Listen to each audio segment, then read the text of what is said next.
and I'll never back down. In the middle of the ring is where I lay the smack down.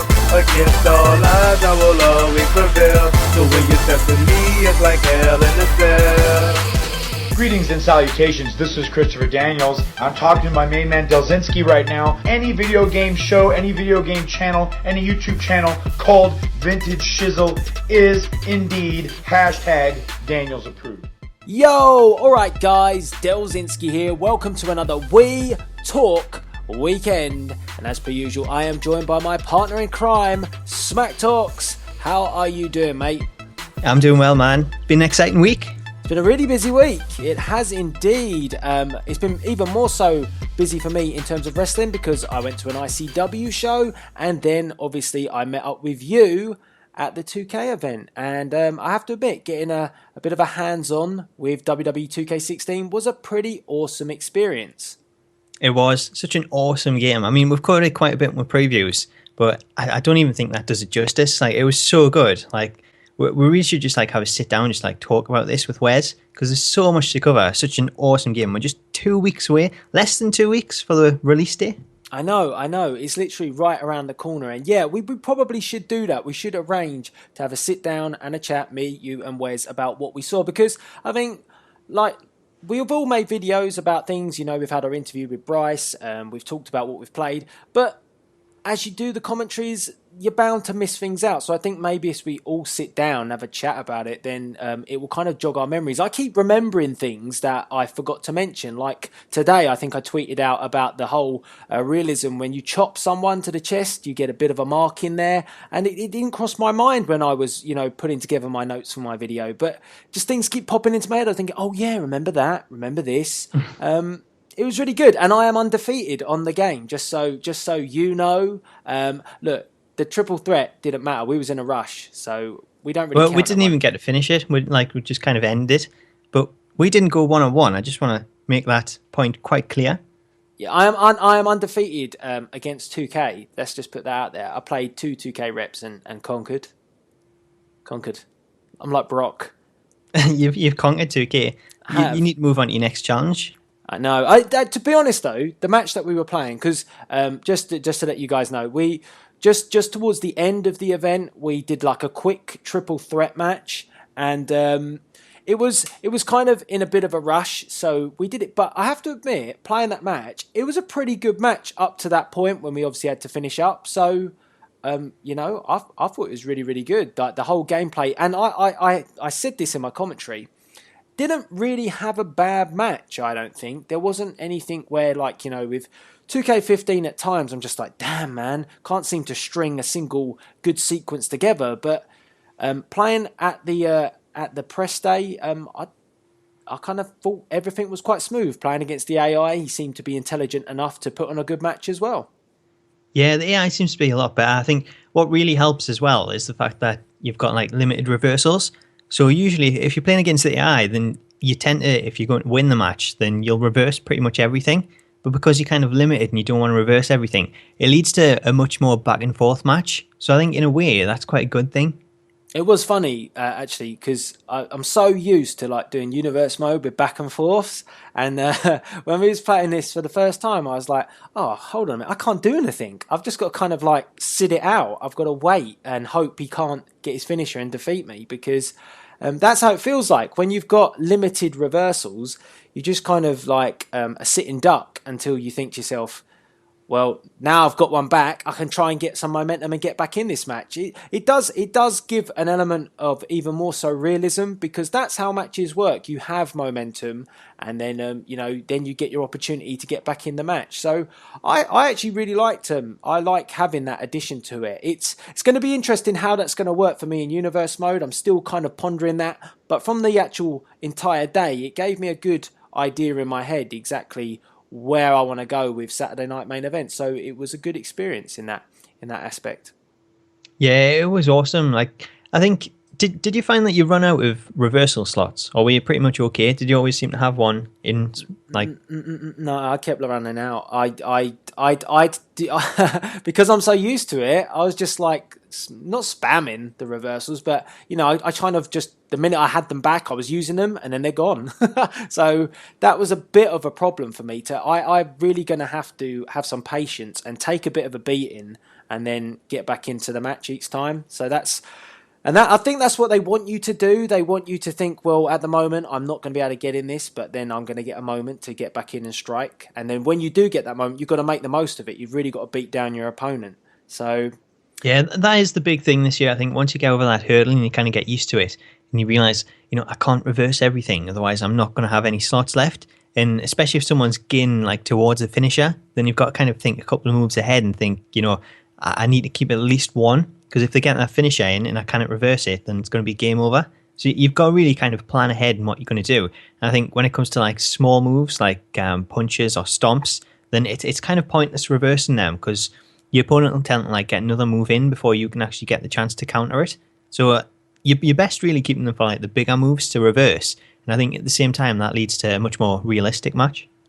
Yeah, it was something I was really worried about, to be honest, until we actually went to the event and gave it a bit of a go, because I was always worried that you'd always be, wanting a reversal and you can't, and it would stop the back and forth. And yes, the back and forth can be bad if you're just constantly reversing, but sometimes if you're doing it for, let's say, a bit of drama, the back and forth is kind of good.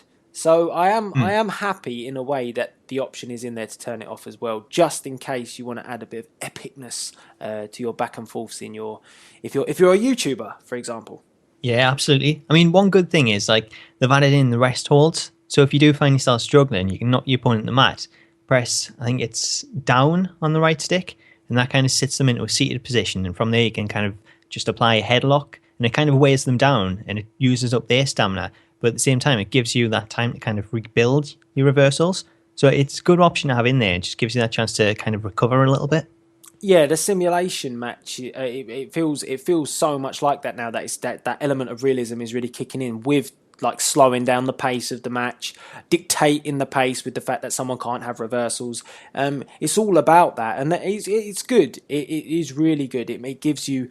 It makes you feel like you're actually having a proper match for once. None of that sort of spamming sort of stuff really can get in the way, which is nice. What did you think of the cat and mouse? Because that, to me, is... I even said to the 2K guys, and the 2K guys were kind of saying, it's going to take a long time to get used to that cat and mouse. I just... You mean submission-wise? Yeah.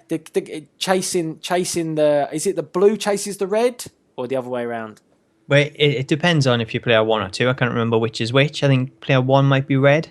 Yeah, whatever way it is, you have to kind of get into the other person's colour, and that kind of, I think, counters it or stops the submission, but I can do it.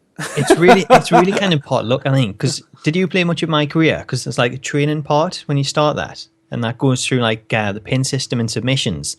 And like literally I was sitting there trying it and I was failing every single time. It was like, I hope no one's watching this because I look really, really bad. So I went through it like 6 or 7 times until I eventually done it. And even then it was kind of just pretty much luck. It felt as though every time I moved the control stick one way, it was as if I was like playing online and there was some lag and it was taking a while to get the position I wanted. So for that reason, the computer kind of moved already into that place. And it was like, well, I've got no choice here. I had my bars filling up and I end up tapping out.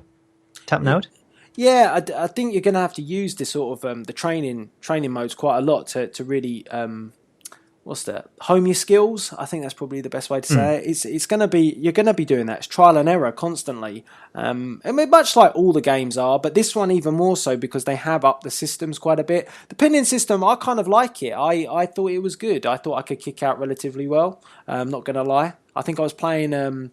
It was Ibrahim at 2K, and we said that potentially our match could go on forever. But as you do lose your strength and your stamina, then all of a sudden it's like a flip of the switch, and you're like, holy crap, this I can't kick out of that, and then you're done.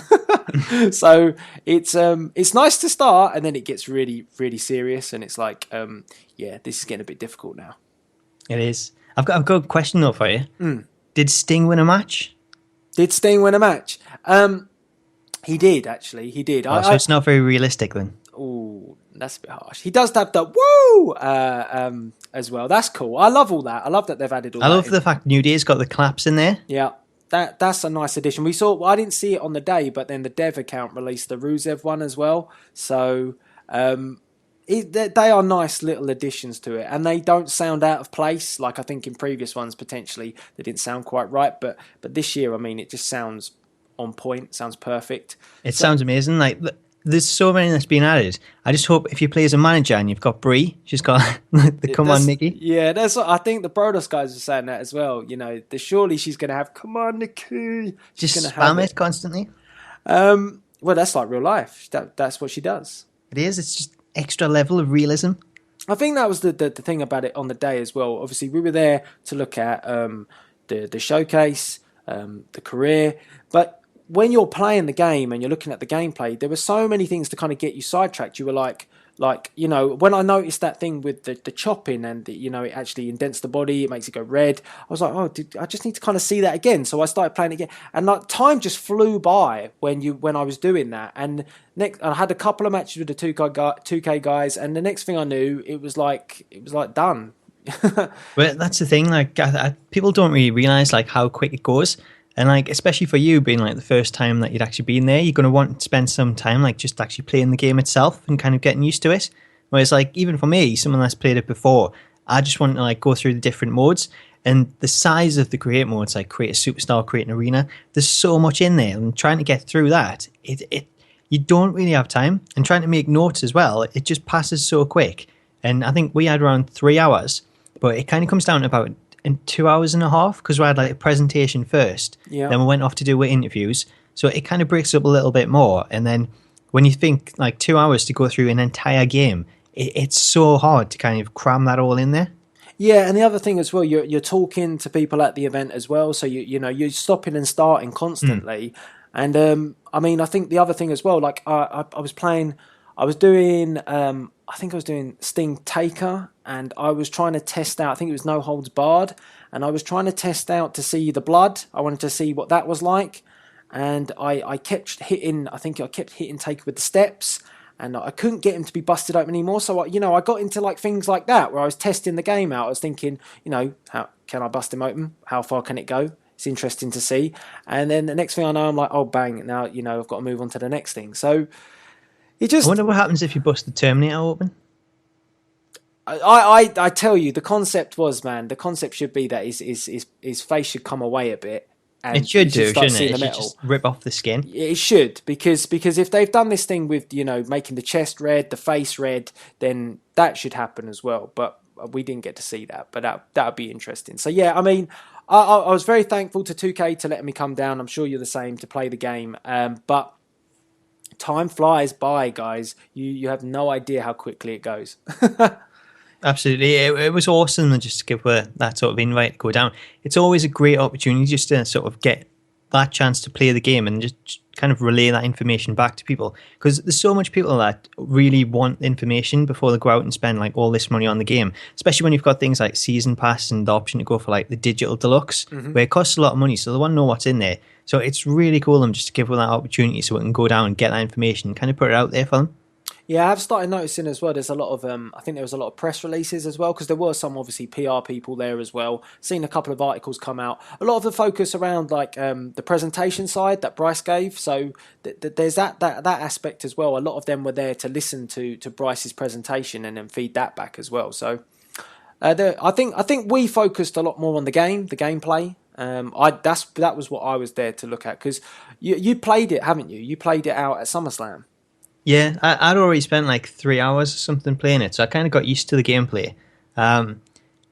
What you say though, really, like for people being there for a presentation, it's kind of just because like you'll have people from different like games magazines and stuff go there, and generally when you read a preview in a magazine, it's just kind of your basic overview of what's new and kind of the showcase mode, who it's going to be like featuring. Little things like that, where it doesn't really go into too much detail. But because like me and you play the game so much, we can like look into everything that's new, and it's always good to kind of get that out there. It's kind of like new media where you don't really have this option before. Like going back 10 years, if I want like information on a game, like especially a wrestling game, Like all we'd really get is like the entrance videos and things. That'd be like the most it would go. All the articles and things would just like basically tell you what was new and that was it. Where now we can just put up a YouTube video and it has like the people that we used to watching all the time telling me everything about that game. And it just gets you so hyped when you hear all these new features that all these other places don't really know too much about, so they don't cover it. Yeah, no, that my whole what I took away from it was all the small things, all the little attention to detail. Like I say, like those certain things, like the little woos and stuff, and the little. It was. I was just thinking, and the fact that now we've got like more reversal. What's the word? Animations. Yeah, more reversal animations and things like that. They all, to me, were like, I was just like, well, that's good because I'm so used to seeing the same animation constantly. That's nice to see. Clotheslines over the top rope. If you actually nail them now, they go flying over the top rope. They don't just kind of buckle up against the ropes. And it was all the little things like that that, for me, I was just spending so much time thinking, oh, that's cool. Let's do that again. Oh, that's cool. So it kind of jumped into that. And, yeah, maybe should have browsed through some of the other modes in a little bit more detail. But you kind of first time playing it, you kind of get hooked on trying to work out the things that the game itself, the gameplay, and that's where I kind of maybe got a little bit stuck in. But yeah, absolutely, I totally get that. I mean, like when I played it, I only had a 2K showcase and exhibition like in New York, so the majority of the time anyway, I didn't have much choice. But I just spent it playing the gameplay just to kind of get used to it and see what was new. But like you say, the animations for reversals, there's so much more of them in there. It's just so much more varied. And you kind of got sick of it in 2K15 where you'd see the same like couple of moves. it was, yeah. So it's great to have that sort of variation in this time. What did you think of the breakout feature? Because it was the first time you've seen it. And I think it's like one of the most amazing things to put in. Something that's so simple, but it's something that you can have so much fun with. Well, maybe I'd missed something because I was really shocked when I was able to do what I could, because I thought at first the breakout was just simply going to be you hit breakout and then it's kind of like a cutscene where it just kind of jumps to you outside the ring and you making a bit of an attack and that's it. And like the entrance has stopped, so it's kind of moved into I'm just standing there waiting for you to come at me, bro. But it wasn't like that. It was when I first did it. I think I was sitting next to you, I think, and I was Sting and Triple H. This was the moment where Sting got his revenge on the game and rectified the wrong for WrestleMania. But Triple H comes out with the water bottle, and I'm like, breakout. Let's go and sort this out straight away. Hit that breakout. He's still doing the water bottle. He's doing, the spurting of the water, and I'm halfway up there coming to beat the living crap out of him. I was like, that's wicked. And Enzo Amore was the same sort of process. Enzo did was on the mic, and I'm like, breakout. And then that's what I liked about it. It was just the fact that you can hit them at any time. You can. It's so awesome. And like the thing is, like all the different entrances in there, there's so much that you'll like kind of realize, oh, you know what? I could try this to like mess it up and like interact in a certain way. And like one of the things that me and Wes kept trying to do, but Wes was awful at it. Like all you had to do was go into the ring and get a table, and he totally failed every time. So I'm playing as like the American Badass Undertaker. So I come down ringside on the bike, but I let him come out first. So he was in the ring. What we're going to try and do is like put the table in front of the bike and see if he crashes into it or if he stops or something. So like we're really going for it.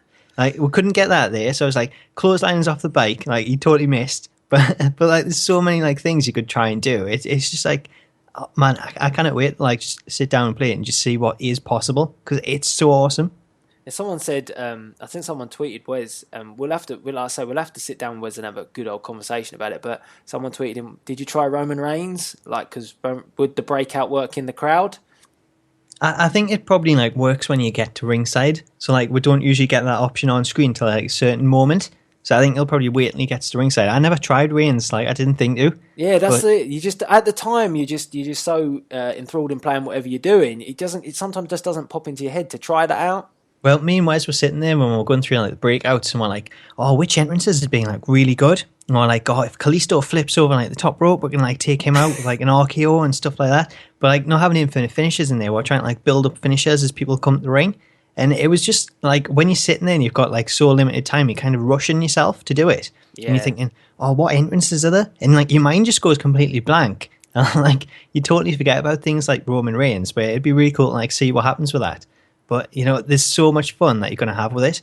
I mean, you can even like put in like a universe where like you can kind of use the taunt. So if you've got the warrior coming down, running down like the ringside, you can use a taunt so you're kind of like sitting down behind the ring post. And then as he comes around, just wipe him out with a clothesline. It'll be so awesome. You can kind of fit that into like universe mode and make you on like little cutscenes like that.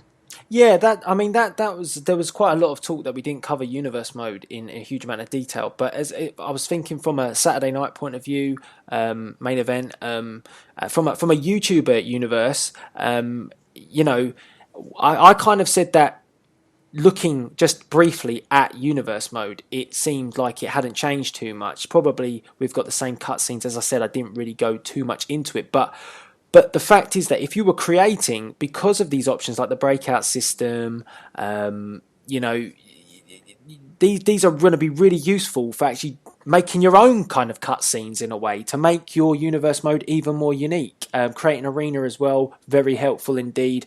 Create a show as well.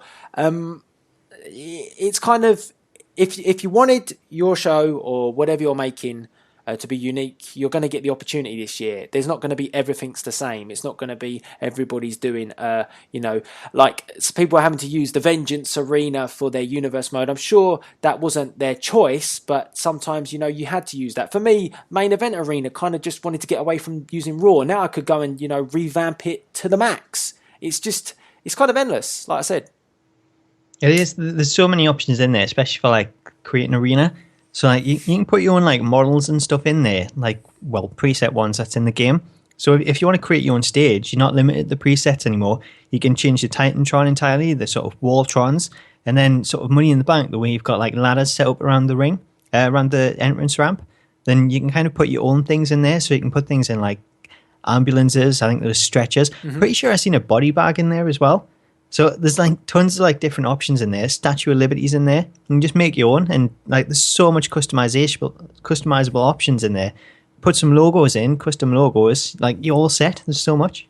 And you're going to bring back all the things like, you know, that we liked doing previously, like, you know, the cheeky things of having maybe potentially like TNA rings, you know, GFW rings, and, you know, getting all that back to what we had before, which is really good. I mean, it just makes everybody that's a content creator have that little bit more fun, as opposed to being so restricted to just being, you know, the 6 or 10 or 12 arenas that we get, and having to, you know, then record a match in the arena that we don't want it to be in, even though we're trying to showcase something else. So I'm so happy that that feature's come back. Absolutely. There's just so much to look forward to, and like, thank God we've only got like a week and a half until it comes out. Yes, indeed. Just to quickly ask you, because obviously I've kind of mentioned it now, what did you notice anything else if you went into the universe mode itself? Did you notice anything in terms of what's new? Yeah, I mean, the question was, did we look at it in a lot of detail? And I kind of said I browsed it. I couldn't see anything that I thought was like, you know, that stands out. I'd never tested the cutscenes or anything like that. That's difficult to do when you've got limited time to try and do that. But I never went into it because I was told like there wasn't like anything that anyone else had noticed in there. So I figured like it'd just be kind of the same. And if there were improvements to it, it'll be improvements in terms of how the sort of cutscenes come around, if there's more of them. But the problem is, we didn't have the time to sit there and play through like multiple shows to actually get them cutscenes. So I think that's something that you can only really try when you've actually got the game and you've got the time to sit down and play through Universe and just get them naturally. Yeah, that's what I was thinking on reflection when people were saying about playing it out. It does take time to get to those cutscenes, so you couldn't just say tick in the box. There's tons of new ones because you'd have to get there. So it's one of those things. With me, like I don't really play too much of Universe anyway. So if I did get like a cutscene come through, I could be like, oh wow, we've got this new cutscene, and then everyone like, hang on, that's been in for like games. So yeah, I'm probably not the best person to kind of review Universe mode. Yeah, I mean, like I say, we've got a couple of weeks, and then we've got it in our hands. So, like I said, guys, we tried our best to cover as much as what we could, and my general verdict of the game is that the gameplay has definitely significantly improved. And speaking of like angles and cuts and stuff like that, it feels really nice and smooth the way that you know the camera angles go. There's no botches to it. The replay editor, for example, not replay editor, but the replays themselves finally don't just kind of chop, chop, chop, chop, chop. Have you ever had that on WWE 2K15? Where it doesn't kind of play it out, it just like skips it. Yes, very annoying. Like now, you just get like beautiful replays with nice angles, and I was like I was just thinking, good. It's like realism. Yeah, absolutely. The only like downside in regards to like camera angles, I think the breakout thing would have been much better if it kind of kept some kind of camera angle where it, like, because during the entrance it Goes switches high, to the doesn't it? match camera. Yeah. And it's like, well, it looks okay, but I think if you had that cutscene still of like the entrance and you were moving around, it might be a bit harder to actually navigate, but it looks so much more awesome. Yeah, it goes high, doesn't it? It goes high up, and you can see everything. So you're like, yeah, I get 'cause what you're saying. it's like if like someone goes and stands at the top of the ramp, the way like the camera goes out, so it kind of spoils it a little bit. But man, breakout is just awesome anyway. Yeah, everyone's going to have a lot of fun with that, and I'm sure there's going to be plenty of videos and stuff for you guys to sort of sink your teeth into. So, yeah, I definitely like this Wii Talk wasn't actually all about WWE 2K16, but I feel it was worth kind of covering it with me and Paul just to kind of reflect on, you know, bounce ideas off each other of what we saw. And I think it's unanimous that we both think that this game's going to be very, very good. I think when I asked Bryce the question about the foundation, I think it's kind of spot on. I think, yes, it was. 2K15 was a foundation. They had to take so much out to get it as like, you know, a bare bones version of it. And now they can start lumping it back in. And I would say that, yeah, okay, there's probably some things that they still need to add.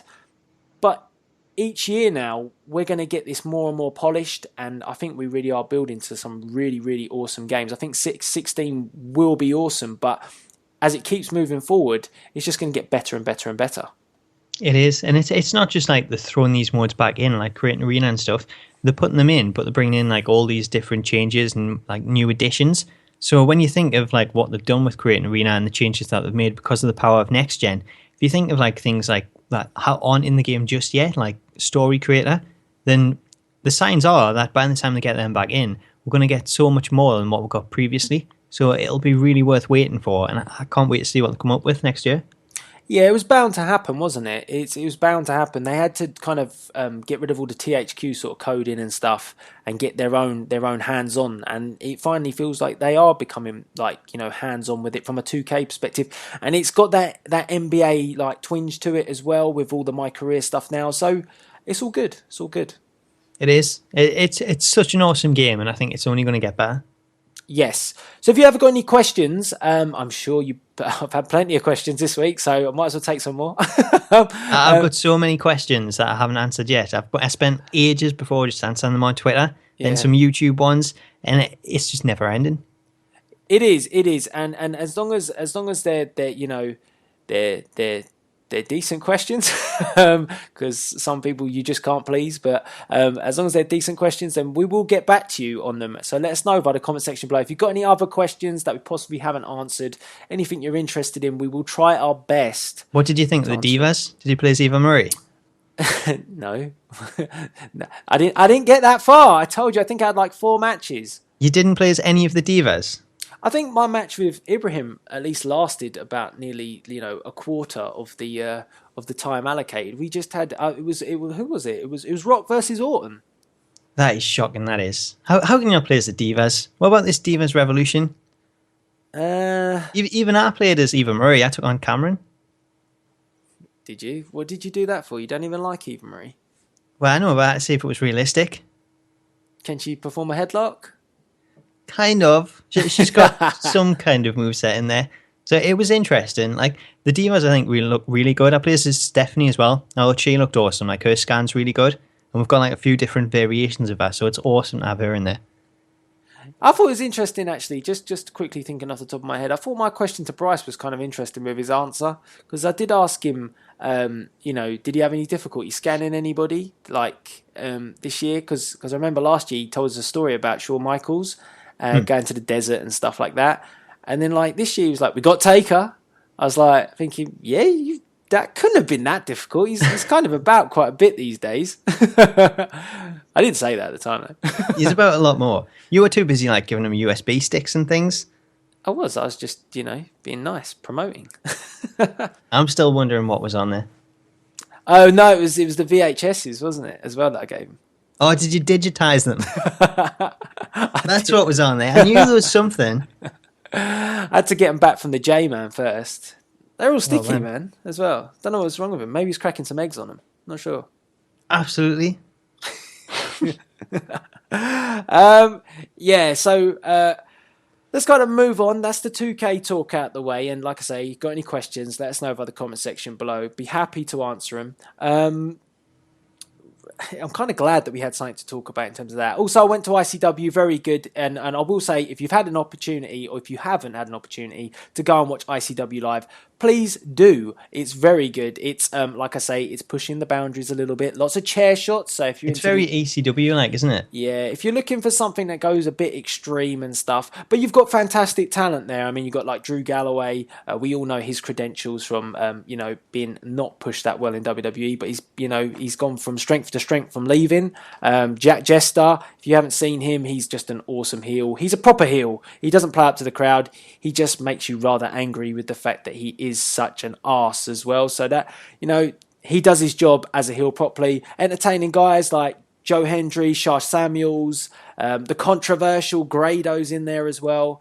I would say that as an event, it's different, it's an alternative, and it's entertaining from start to finish. So if you get an opportunity, go. And I did have a blog. I will still get that out. I just wanted to sort the pictures out as well. So yeah, check the WeBlog and you'll have some more details in there as well. I think Paul's looking at possibly going to an ICW event when they come around his area soon. Yeah, well, I missed the last one. Like, it was too short notice. But they tend to do them quite often, so I don't think it'll be too long till the next one.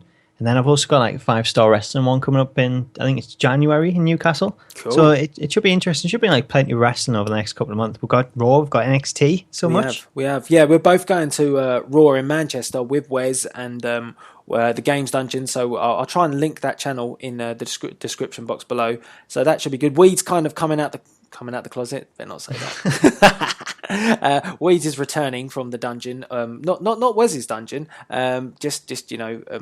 Oh man, get him digging. I'm digging the grave for myself here. He's returning from Mike Tenay's dungeon. It's going to be interesting to see what he sees.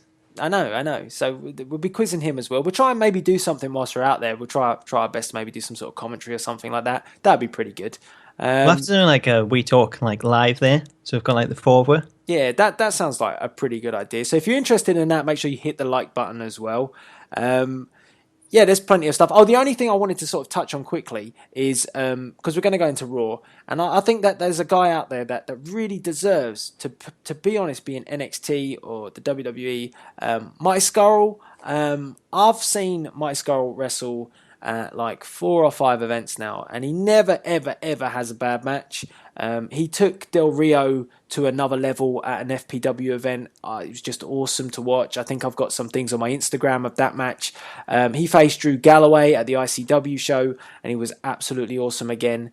This guy needs to be signed to the WWE. I mean, he came close as Party Marty for Impact Wrestling, but he's just developed his gimmick to a whole different level. Party Marty's no more. He's the villain, Marty Scurll, and you catch him on Wrestle Talk and stuff like that. But as a wrestler, I think he deserves to be on a level. He would have so many good matches in NXT. Him against Balor would be amazing. Yeah, awesome. So I just thought I'd put that out there because I am a champion of Mighty Scurll because I think he has good matches, and that's why I like watching. I don't really know what to say because I'm still polluted by the version of him that's seen in TNA. And was it British Boot Camp? Was that the name of it? Yeah, completely not that now. He's completely changed. The villain gimmick is so much better. I'm pretty sure there's going to be a few British guys who, if they listen to We Talk, will back that up. His match with Del Rio, I think you can actually get it on the FPW now. So if you want to check some bits out from it, check my Instagram. But then, you can pick this up on DVD now. His match with Del Rio was brilliant. And he kind of carried the match. He took it to Del Rio. So, Del Rio's supposed to be world class. Yeah, Del Rio's supposed to be world class, but it was Scurll that was kind of owning it. That's my point of view. That's why they book him with Mighty Scurll, because he can do it. How has Del Rio been on this scene? Is there dunno. much difference from what we see in WWE? That was a long time ago. That was like a year ago. I saw that match. So it was kind of his first appearance overseas. I think it was. It was. He's good. He's a funny one though. I actually met him, so I had the meet and greet with him. That's what I was going to ask you. Like, you went this like event on, was it Sunday when you went? The ICW one. Yeah, I went to the ICW one on Sunday night. So your big plan, did you actually manage to interview anyone in the toilets? No, that's not ICW shows. That's FPW shows. Oh, they've got separate loos. They're kind of up by class. Yeah, no, because on ICW they could be wrestling in the loos. You don't know what's going on. You could be thrown through the door. They just fight all over the place. I'll try and put up a couple of little Instagram videos of the ICW show, and you'll see my point. They were fighting by the freaking bar. People trying to get a drink, and they're smashing things over each other's head. It's cool. It's crazy. It's crazy. I'll have to go. It sounds awesome. Like it's just like that ECW vibe. Like, I think it's one of them things that you don't really get anymore, and we don't see it on TV. So when you go to it and you actually experience it, I think it'd be absolutely awesome to see live. Yeah, and WWE, I remember with the Balor documentary sort of thing, when he was building up to become champ, NXT champ, they showed a lot of that footage and they paid for it from ICW. So even the WWE are happy to embrace ICW. So it's known, it's out there. And now we've got to talk about the boring stuff. Oh, God. Yeah, so, I mean, we're talking about We Talk today, and we weren't initially planning to talk too much 2K and the stuff that we've just mentioned, but on reflection of how bad Raw was, I'm really glad that we had them things to talk about, because it wasn't very good, was it? Well, it's like the last couple of months, like every time we've done We Talk, it's been like, oh man, we've got so much to talk about. How are we going to fit all this in? We're going to go on for ages. And then like you get weeks like this where, you know, the Authority can't even be bothered to show up because they've read the script. And we've just got like Kane, like the full thing, leading into like this match that was supposed to be getting at Hell in a Cell. On top of that, it's a Lumberjack match, which are awful anyway. And it was an awful show, and you could have missed it. Like, you didn't miss anything. Yeah, what's your view on Lumberjack matches? I am not a fan. There's so many elements of why I'm not a fan. It's kind of crazy. I'm not a fan of the fact that you've got guys out there like Kevin Owens at ringside who's out for themselves, doesn't give a shit, but then he's happy to participate in a Lumberjack match. Those things wind me up a bit. I'm like, that's not true to the character or the persona. He should be someone that's like, I ain't wasting my time with a Lumberjack match. I don't like that. That's one big no. We'd be expecting him just to like be on the outside, just up against the barricade, just taking it in, just not really doing anything. He's not bothered. It doesn't affect him. Why would he want to help anybody? Yeah, it's just, I think Lumberjacks are probably one of my like worst match types. Like, it's one of the ones that I really just could not be bothered about. And it's awkward because you've got guys like Sheamus out there. And Sheamus, again, another guy that I think's a cut above coming out for a Lumberjack match. He's got the money in the bank. He should be happy that this is going to happen, just watching it all unfold. Yeah, exactly. So, like, I think one of the things is, like, when they get the Lumberjacks there, the job of them is just to throw them back in the ring. But inevitably, it's always a case of someone gets thrown out, there's always, like, a massive fight goes on. And I'd rather just see a wrestling match. Did he actually go for Seth? He didn't, did he? He went for Kane. Who? Sheamus. Now, why would you do that? You've got the money in the bank briefcase. You've got opportunity here to again capitalise and cash in, and you're not going to let the demon destroy him and then just cash in. Don't make sense. It makes no sense, does it? No. You should just like let them get completely beaten up and just helped out, and then at the end of it, he's ripe to be cashed on. But at the same time, when you've got everyone out there, you probably don't want to cash in at that point. Yeah, but it's just, again, it's just not very good. It doesn't really work. I didn't like it. I think the kind of only positive I take from it is they are trying to get us to take Kane seriously, but I still can't do it. Wait, how can you take him seriously when he's on the phone? And that was you have good, that though. kind of comedy-like angle. It's like, well, I know they're saying that these are two different people, but come on. I like the way they keep giving him like all these like I don't know what they are, like I don't know, crew members to come and talk to. Like this week, it's this girl that he's like, oh, hello. He's got a completely different gimmick whatsoever. He's all happy, and it's just, oh, Jesus, please. That's enough, Kane. That's enough of this split personality. This is worse than Joseph Parks. It is. It's really bad. It's just, at the same time, it is kind of funny.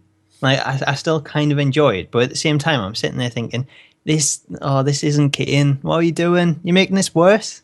Oh, but I do prefer the amusing Kane, corporate Kane at the moment, to Demon Kane. There's nothing to like about Demon Kane.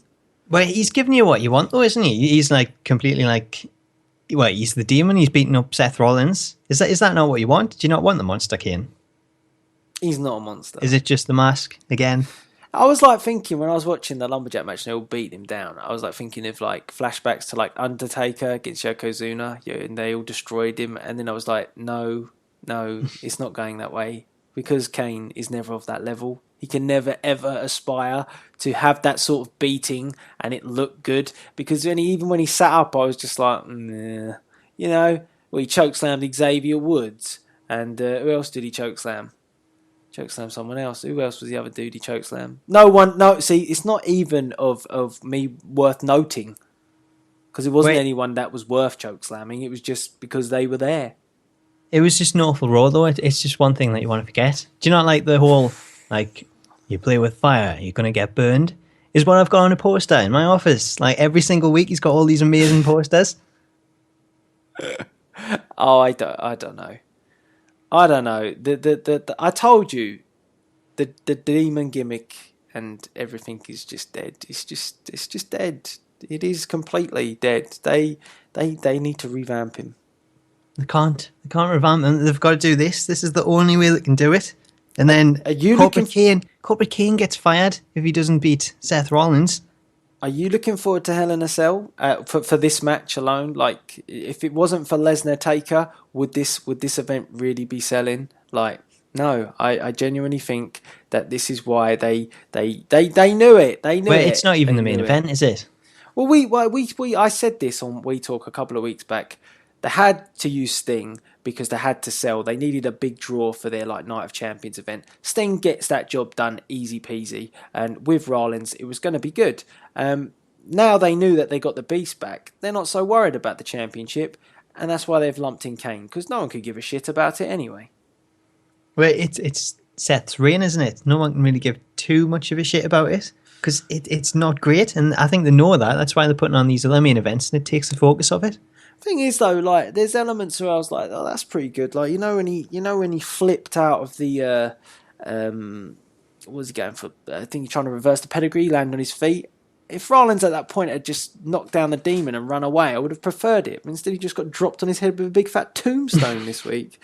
So every week that just never goes right for Seth. It never goes right for Seth. It's just the story of his life at the minute. But I think you'll find a way. I can't see him dropping the title to Kane. I can't see him doing that. If he does, I'll be bloody amazed. What on earth would a Kane reign do? I don't know. I think that'd really kill off, wouldn't it? I think, I know there's some Kane supporters out there, but you cannot tell me that this version of Kane is anything but poor. Like we've seen so many versions over the years. I watched. What did I watch? I think I told you this when we were at the press event. Was it Survivor Series? I think around about 2000, where we had Team Bischoff versus Team Austin, and it was when Shawn Michaels got absolutely obliterated, busted open, and in the end, Team Austin lost. And was this when you mentioned Austin got fired or something without losing the match? Yeah, this was without being in the match. This was the same event. I'm pretty sure it was Survivor Series, pretty sure, but it was on the network. But this is the same event that it was Vince versus The Undertaker. And Vince cut himself open, and fucking hell, what did he do to himself? I mean, there's bleeding, and then there's like just pissing blood, and it was just like, what have you done, Vince? But to cut like a long story short, the be all and end all is that Kane interferes in this match, and it's the bald Kane. It's the Kane that, you know, actually to me was intimidating, and everything about him. I think it was a buried alive match with Vince McMahon. That's what it was. Buried alive, Vince versus Taker. And he interferes at the end, and he's so sinister at doing it. It's pretty good.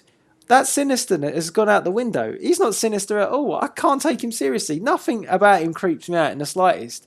That's what we want. I just want to go up to him and go, all right, mate, I like your little mask. You want to pop off? There's nothing about it. I think if we're getting like a buried alive match, like have Kane in that kind of match where he loses, he gets buried, and it gives him a chance to like go away and then come back, and we can get the monster. Like, I prefer when we get matches like that, and it gives you like a reason to write someone off TV and repackage them. I always felt, like I said, that the most scariest he was I know original Kane was scary, but I always thought when he had that sinister laughing gimmick, and he was just a bastard. He's not a bastard anymore. He's not a demon anymore. He's just a man in a mask, and that's it. When he can be bothered to put it on. Yeah, and I'm not a fan of lumberjack matches as well, as you've gathered. So it was a lose-lose situation for me. He booked himself in a match, right? He booked himself in a match that we're going to see at Hell in a Cell. There's no point in the Hell in a Cell match. Might as well move on now. Well, we got it too early, didn't we? We got like a week early. It was like, well, what is the point in it? They tend to do this like quite a lot, just give away matches for free. And it just makes you think, well, I've seen that match now. What's the point in Hell in a Cell? But I have understood that booking at times, because I've done that with like main event. I've booked something on the show, but then put it on a pay-per-view. But then I've got a reason. There's like a payoff. Like maybe there's a stipulation, or maybe there's something, or maybe there's a dodgy finish. There's something's got to give. Something's got to happen there to do it. Nothing really gave from this lumberjack match. All we got from it was that Kane decided to book himself in a match, and he tombstoned him, and he pinned him clean, I think. Is it not like saying a bit more though about this version of Kane, the fact that sort of all these people are ganging up on him, he still overcome it, and he still like took out Rollins? Yeah, but do you now think that he's like a dominant force, or are you just thinking, I can't take you seriously still?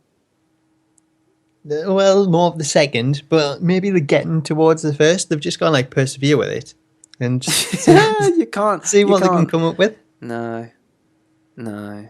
Is it the same for Abyss though in TNA? Do you think like it's hard for him to go back to that? No, he can't recover either. He's another lost soul. The only way that he can be fixed. I love this. This is great fun. This is one of the best games ever. And you should all play this game. Is how do you fix a superstar that's unfixable? And Abyss is another one as well, because the only way that they can fix, and the best bit is about it is you always go back to, it's the original gimmick. You've just got to go back. You've got to go back. You've got to take it back to the day when he was good. And that's what they got to do with Abyss. They just got to go and, you know, dig up Father James Mitchell wherever he is these days, get him back, and then he'll fix him. He'll fix him. It will. They had an opportunity to do this. They had a time where he was looking for someone, and I think in the end the one that he found was James Storm, and look how that paid off. But you know, that's what they have to do. They have to go and get James Mitchell, and he'll make him a monster again. Is this not a case of hindsight always like looking better when you look back on things? Like, would it really fix them if they were to go back like exactly how they were? No, it would. Or fix them. would that still work? I mean, Kane, there's no way that would work like current day. Could you imagine a new superstar coming out with a voice box and things? No, you don't have to have the voice box. You just, but if we're talking about going back to that original character, that is the original character. No, but if you're booking him with if he has that mask and stuff, he means business. That's when he meant business. He was pretty dominant back then. So you can modify that mask a little bit, but we all know that's the Kane that. There you go, though. That's not the original Kane. Yeah, if you go back to the original, you still have to kind of update it for like the current day. Look, so it's not exactly the original. Like none of them things hold up. It's the same like question. It's the same question when it comes to like video games, and people are like, you know, No Mercy is like the best wrestling game ever. But if you go back and play that now, it was great back in the day, but it doesn't stand up the test of time. And it's the same with gimmicks. If you bring something back from like, what was it, like 15, 20 years ago, like bringing it in like present day, you still have to update it. And when you do update it, it's then not the same thing. That's like what they try to do with the new mask. They updated it, kind of give it the old version, but updated, a new spin on it. And it didn't work out. It was shit. Yeah, but the new mask worked originally. It did work originally, and it was. You said you hate this like the last couple of weeks. You've been complaining about it constantly. You said that. You said that mask is the reason Kane has failed. That mask. When he first debuted it with the other mask, the what was that other mask? The Weldon mask. Yeah, when he first debuted it, I was like, oh shit, this looks interesting. It did look interesting. It was different. It was shocking. But his booking didn't reflect what he was going to become. He was supposed to be the guy that made John Cena embrace the hate or whatever it was. And he was supposed to really become like the sick, demonic bastard that he was before. And he was none of that. He just didn't do it. He didn't conquer John Cena. I think he eventually lost to him. And then after that, he then they just did it. They took him down that comedic route. The minute you go comedy, no. Did he really conquer the Undertaker though when he originally came through? He didn't, but it wasn't any. There was nothing else about him. It was always about here comes the monster and he's gonna do something. And nine times out of 10, he was gonna do something sick. He was but when he was setting fire caskets and all sorts of shit. Paul Bearer was fucking running it as well. It was amazing. I'm not sold. Well, then what you're saying is that Kane has never been credible. In certain moments he is, but like when? Like when? Well, you've just like you've knocked my original gimmick. You've then said that current gimmick don't work. I'm trying to find a medium of when you've thought that he's been good. Well, little bits like the original gimmick were alright, but at the same time, he didn't become the monster until like he took that mask off, and then you got that different side of Kane, and that was like the more dominant demon that come out. Yeah, but it always goes back to right, regardless of whatever it is, it always goes back to he's sinister and he's sadistic. He's none of those things at the moment. He really isn't. There's nothing that makes him sadistic. He doesn't do anything. I know it's probably the age that we're in where we have to do all the PG stuff. But, I watched the Human Torch match the other day. It was nothing special. It wasn't really very good. But it was a shock factor. Kane don't do nothing that shocks me anymore. Wait, you give Seth a severed head. Oh. Is that sadistic? It was rubbish. Wait, it was rubbish? It'd be in the dumpster? It's just not there. Maybe it's because his gimmick's not in the right time. Do you think Undertaker's gimmick would work with a new superstar? Well, I always said, do you remember when he went away for quite some time and he was going to come back? I'd always said that he should have come back with the grey gloves, but he never did it. I still think that. What is it with you and like clothing items? It doesn't make or break a gimmick. I loved it when I loved the old school Undertaker. So for me, like if he went away for a while and came back as that original gimmick, I'd just be like, that is so good. Love that. He would look stupid if he looked like his original like gimmick. Why? With the stupid like massive tie. Doesn't have to have the tie. He doesn't have the gloves. What, as long as he's got them grey gloves, he's going to get over. No, pale and looking like an Undertaker. It's looking like a dead man. It's not freaking difficult, is it? Well, that's the thing. To be honest, though, an Undertaker don't really look like that. He's usually a fat little man, so he's kind of stuck between like faces anyway. So he's the UFC taker. That's what he is. He's like the I don't know, a little bit past it taker. Oh, that's harsh. Wait, do you think he looks in great shape, or do you think he looks more past it? I think he looks in good shape in terms of his age and his Sting. He's not Sting shape, but he's agile and stuff. He's not like that anymore. But I still think he's in quite good shape for his age. But he also looks like quite tired. Wait, I think he looks alright. So if you want to slow him down, then give him back the old gimmick because he worked slow and methodical back then. It's perfect. Fixed it. Yeah, and he can beat Sting. I told you, Sting doesn't mind about these things, so nor do I. So don't even try and bait me on it. I didn't try to bait it all. So anyway, we've spent enough time talking about Kane and the many issues with Kane, and I think we speak about this quite a lot, and we never really get an answer. So we talkers, can you just kind of help us out with this? What are we going to do with Kane? What are we going to do with him? That's harsh. It could happen. Hell in a Cell, he could be relieved of his duties. It could, but I'm sure we'll get Demon Kane, so... We'll get some sort of Kane. I'm not sure what we'll get. I would love it if they bring back Isaac Yankem. There we go. Original gimmick. See, if you really wanted Kane to go back and be a real bastard, all you've got to do is get him on an interview and just say, I preferred you when we were Isaac Yankem. And he'll just lose the plot and he'll go nuts because apparently that's what he does when you mention Isaac Yankem. It's like one of them keywords that just sets him off. Bring him back as the other Diesel. So, say someone just wants to like get that like on the mic and just say them words to him, just see what happens. Isaac Yankem. That's how Seth can get under his skin, bring out the demon in him. Come out dressed as a dentist. Anyway, so we've kind of done quite a lot already, but we'll just kind of quickly touch on a few other bits of Raw because they were great. Lana and Rusev and Summer Rae. I'm gathering we are gradually getting to closure of this shambles. Ziggler's kind of ducked out of it very smartly, which is great. So they announced that Lana's going to marry Rusev, engaged in real life, yeah? So they decided to build this into storyline, yeah? Yep. I'm guessing you're not too Logic. happy on this because you've like talked about people on like social media before breaking gimmick. So the fact that they like announced it on there and then TMZ picked it up. Kayfabe's dead. No, it just like it didn't make any sense to like acknowledge it in terms of the story on TV because they've made such a hash up of splitting them up. So yeah, congratulations, but it weren't needed to be brought back into the storyline, was it? It's gone. It might be nice to see them back together and how that's going to pan out, but I don't think it gives Rusev. It's a credibility issue. It's a Kane issue here. It's a credibility issue. You're doing it with Rusev. You're ruining Rusev. You don't need to do it, but you're doing it anyway. It's just like, how does this change him too much? Like, it's not going to make too much difference if he's got Lana in his corner or not. Does happy Rusev mean that he's going to be a lot more powerful? It's going to be focused.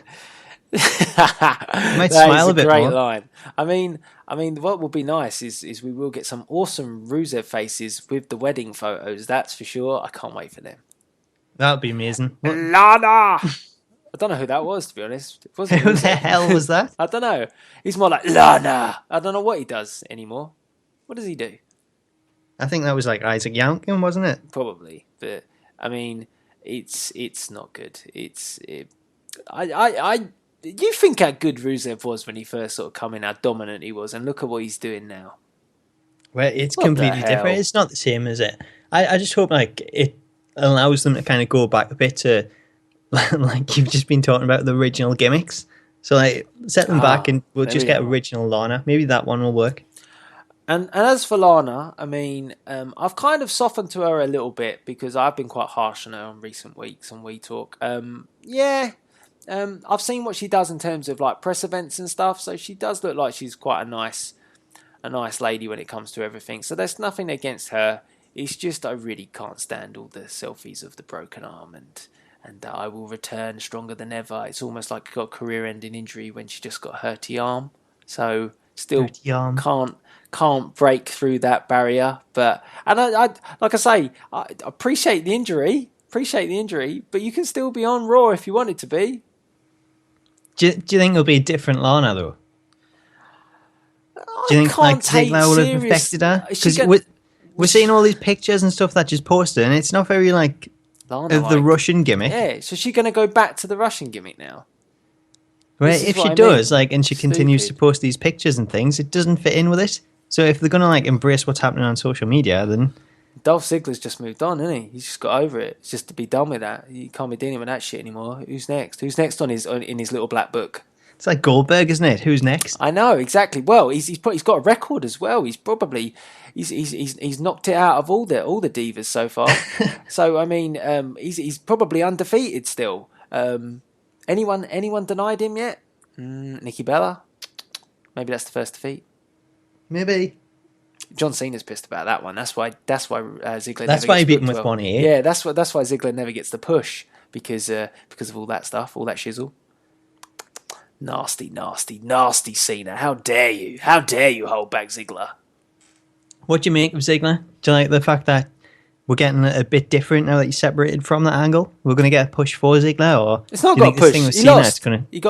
He lost. Yeah, to but 1AA. it was a great match between them. It was great, but he lost to 1AA. Who loses to 1AA these days? Oh, sorry, Seth Rollins does as well, doesn't he?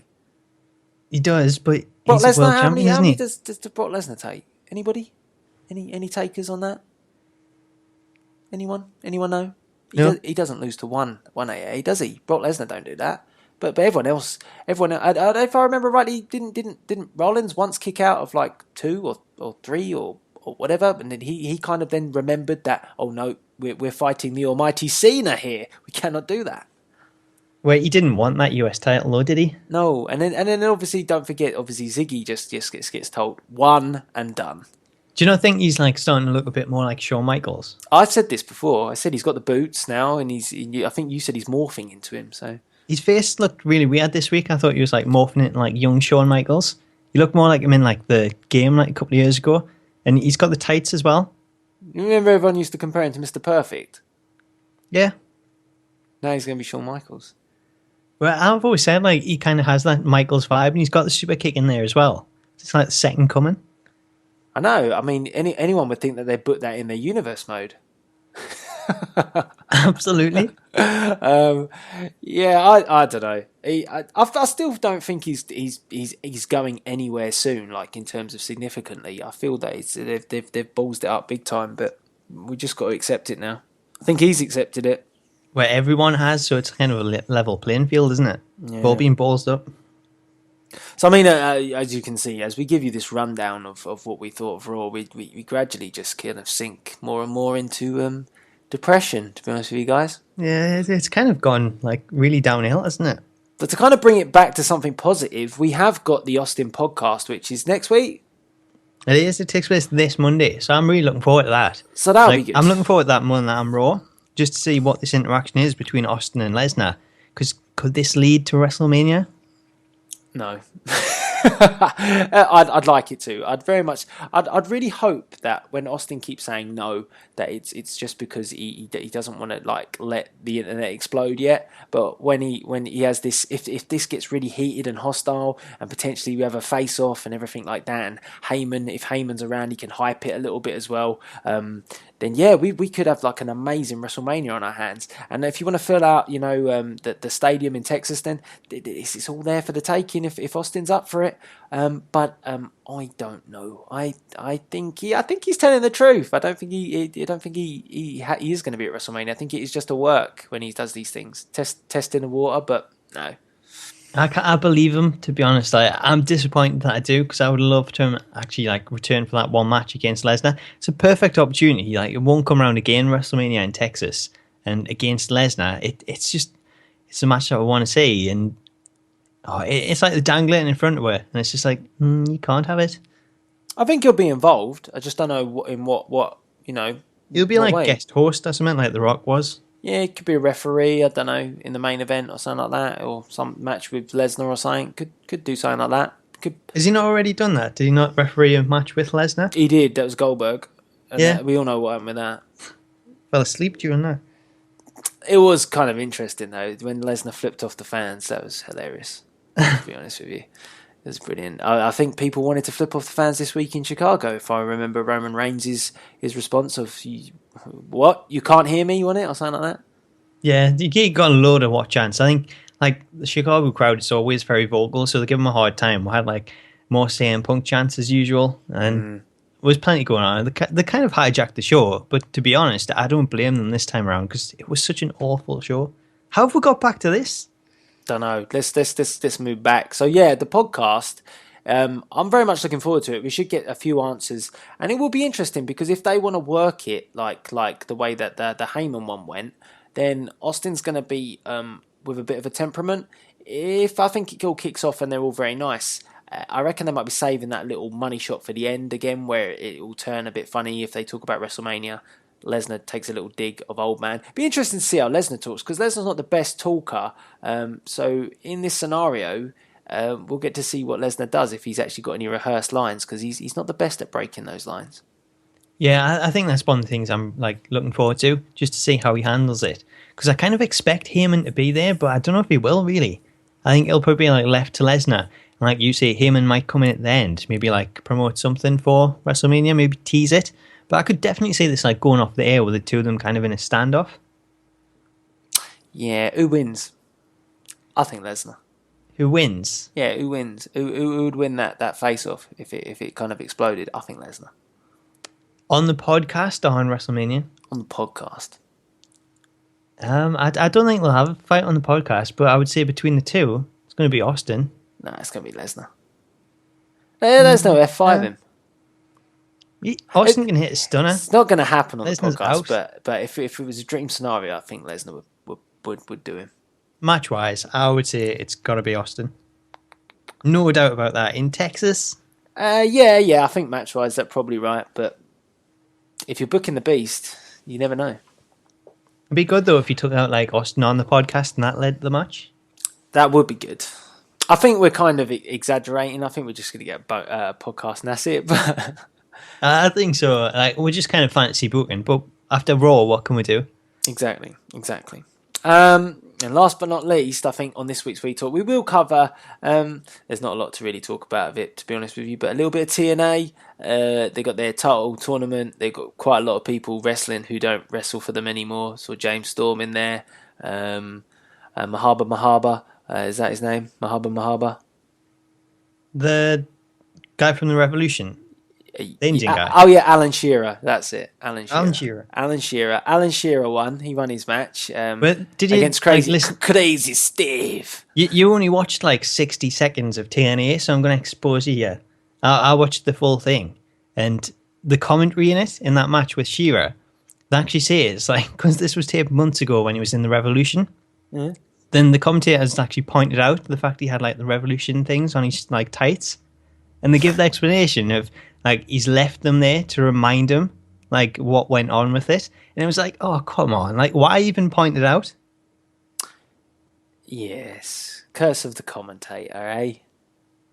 It was awful. It's good how they've kind of managed to like salvage this and put it all together in a tournament, but then when they announce all these different groups of people, this is going to go on for like the next 10 years. Did he do the Shearer shuffle? He didn't. That was like the other thing. Like that comes out after the Revolution thing. And they keep saying how this is like trending worldwide and like it's a national phenomenon. And he doesn't even do it on TV anymore. Did he hold his hand up as he ran away and scored the goal? Oh no, wrong Alan Shearer. Yeah, wrong one. But I'm sure like that could be a great celebration for him. You can go like Santino around the ring. He could. I don't know. Oh Lord. I think as well. When you look at the TNA, because I did watch in 60 seconds, and I kind of got a lot from it. I saw that obviously we saw Kenny King wrestling. He won his match and got 3 points. Or I think it was in the tournament, but then he don't wrestle there anymore. I think James Storm was defeated. He don't wrestle there anymore. It's so hard when they're just recorded so far ahead, and people have left the company. It's really difficult to take it seriously. Well, what they've done as well is like, because like there's no real like storyline behind these matches when they taped it, instead of like the backstage segments, they've kind of got people in. Was it like TNA Today where people were like in a panel thing with Mike Tenay? With a really bad green screen. Not entirely sure, but they were like, well, like the commentators, they had the really bad green screen. Yes, but like they had like the panel shows, so like in between matches, you would get these segments where it was like the people on like each sort of group of like competitors for it, where they're all being placed in these different groups. So you've got like TNA Legends and things like that, X Division. So we had them on sort of panels, and it was kind of like trying to put a little bit of storyline into it by like having them argue with each other. But then the annoying thing was when the matches started, they then like cut, so it was like split screen, and you had like people like Matt Hardy like in one of the Wolves that he went up against. So you're trying to watch the match, but then they've split the screen in half, and you've got like this little interview thing about them talking about the match, and it just totally took your focus off it. And it tended to happen for like pretty much every match, so it was really distracting. And I get what they're doing. I get why they're doing it, because they're trying to put something into these matches so it means something. But at the same time, it's just bad booking from TNA as usual. Yeah, but it's been booked like months ago. That's the trouble with it. It's booked so long a time ago. You just got to watch it. That's it now. You can't really do anything about it. It's like set in stone. If they want to change it, they can't really just change storylines now because they've got like all this footage. But that's the thing. The way they'll probably book it is like they've already like determined who wins.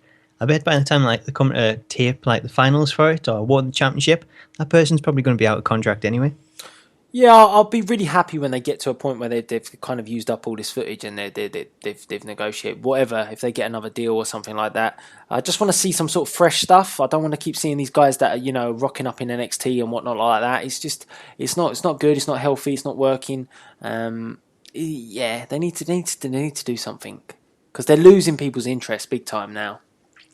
Even they're losing their own talent's interest by the sounds of it. So yeah, It is like all kinds of like the stats and things for like the viewers. That seems to be right down. Like it's because everyone knows this is like taped. It's so much in advance, and a lot of people's read the spoilers anyway. And then when you've got like all these news outlets and stuff coming out saying like the tour has been cancelled, and because of that, people are getting in touch with like the indie scene trying to get matches on there. It doesn't show you like any sort of faith in TNA as a product, because not even the people that's there seem to believe in it. They're trying to get work elsewhere. yeah. Well, that's the problem. That's the problem when you go down this route. You're just stuck in a rut then, and then when you have things like that don't pay off, then the talent are left without a payday because they've got no shows to work. So I don't know. It's tough times for TNA, and I'm hoping that they bounce back in some shape or form next year, but difficult to see at the moment. It is. It's testing times for TNA. It is. It is indeed. So on that really very much down, depressing note, have you got anything positive to bring back to the table with content this week?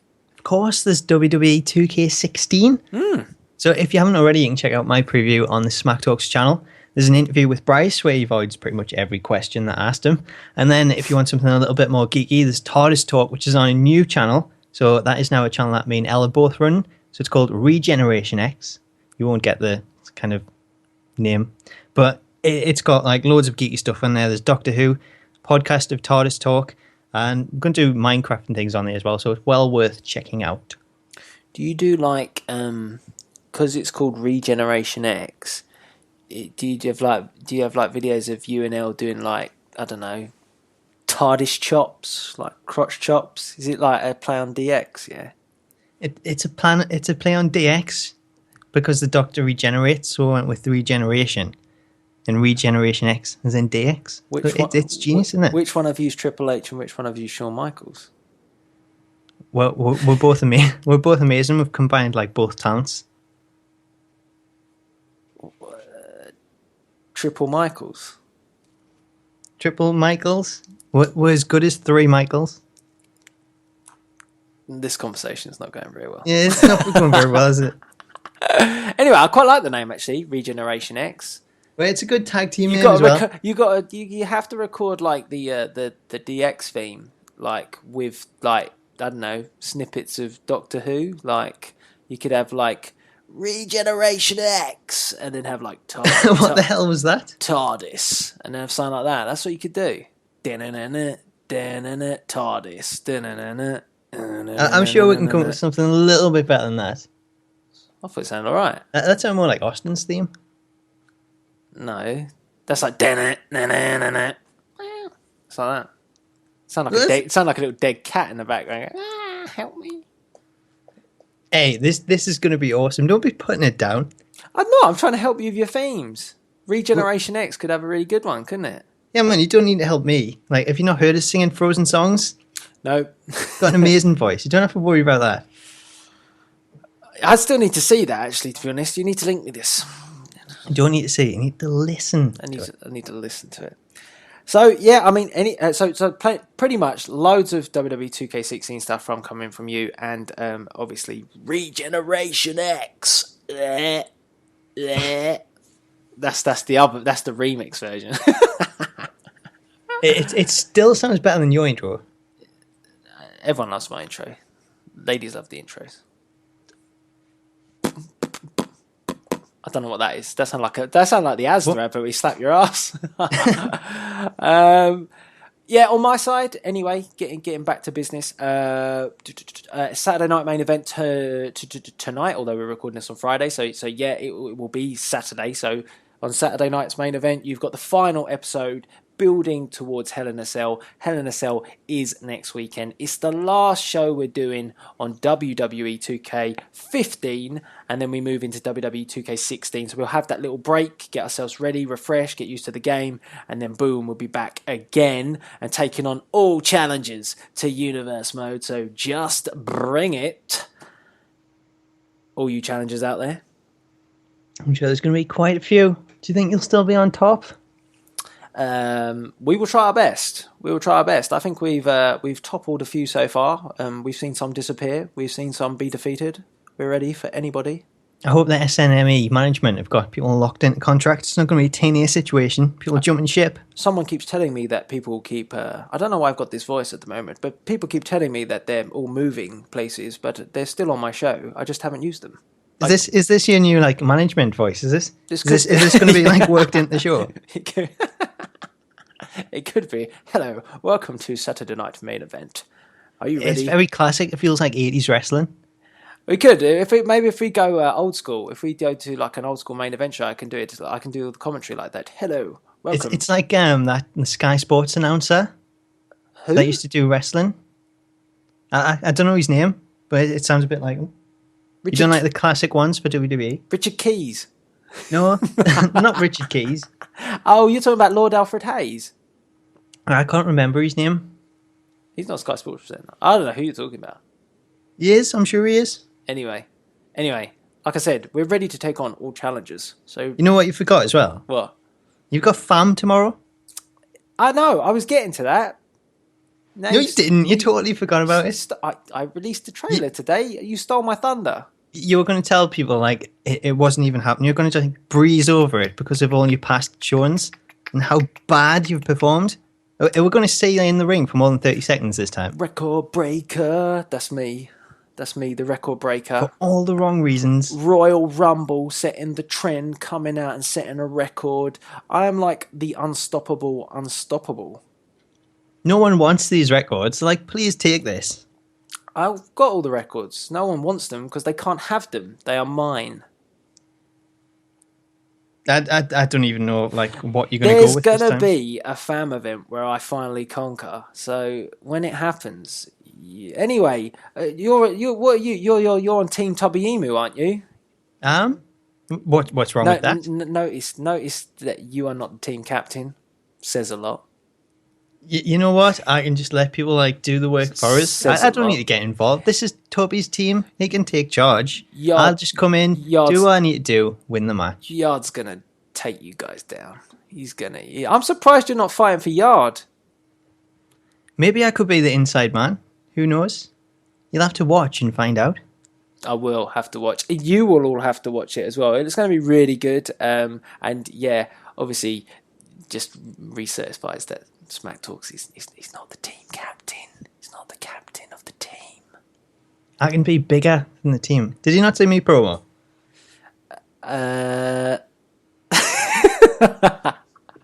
You didn't even watch the promos. Been a lot going on recently. There has, to be fair. Aside from Raw. I will catch a promo. And I'm sure it'd be pretty interesting to see. Did you do a promo? No. I don't need to do promos anymore. I'm that good. I'm a record breaker. You're all about in-ring action. I am basically like the fan version of Goldberg, but in reverse. You're Gilbert. No. I don't have to spend long in the ring to be remembered for what I do. Right. So what do we remember you for? Being the best. At? Being the best. Wow. Best, I'm sold. I'm totally digging this. Best of the best. Record breaker. Exactly. So, yeah, simple as. Check it out. Make sure you watch it. Watch it after Saturday Night Main Event. I think it's the same time. You're competing with yourself? I'll be like the Rick Rude. I can rock up on any show, so it don't matter. You got double duty. I'm sure you won't be in FAM long, so it won't make too much I can just quickly pop off and drive over there. I'll be on Main Event. It'd be perfectly just jump fine. over there in the advert. It's all right. It's exactly. I've only got to spend a few minutes there, get the job done, get out of there. Unlike you, where you'll just be like, You'll be destroyed by Yard. Did not say the amazing show that put on last time. Fluke. People know what to expect this time. Fluke. I'm going to fly around that ring. I'm going to expose Yard for the phony that he is. You're going to expose Yard, are you? That is disgusting, Smack Talks. And on that note, after you've lowered the tone of the show this week, I think I'm going to have to sign out. It couldn't get lowered anymore. Exactly. No, not exactly. What are you talking about? Anyway, are you done this week with your ranting of such? What, Brandon? It kind of feels like it. Hey, that's your gimmick. I wouldn't steal that from you. All right, fine. Fair enough. Anyway, I think it kind of brings us to the close of this week's We Talk. Plenty of stuff for you to watch. WWE 2K16 Saturday Night Main Event. Regeneration X. There you go. and obviously as well, you got the Famiversary to watch. All good. Famiversary? Fucking hell. I've lost the plot. You don't even know what pay-per-view it is. Just sign out. Yeah, I'm signing out. Catch you later. Bye. Hi, wrestling fans and gamers. Velvet Sky here, and I just want to say I've been hearing a rumor that Delzinski.com is the best place for video gaming and wrestling content.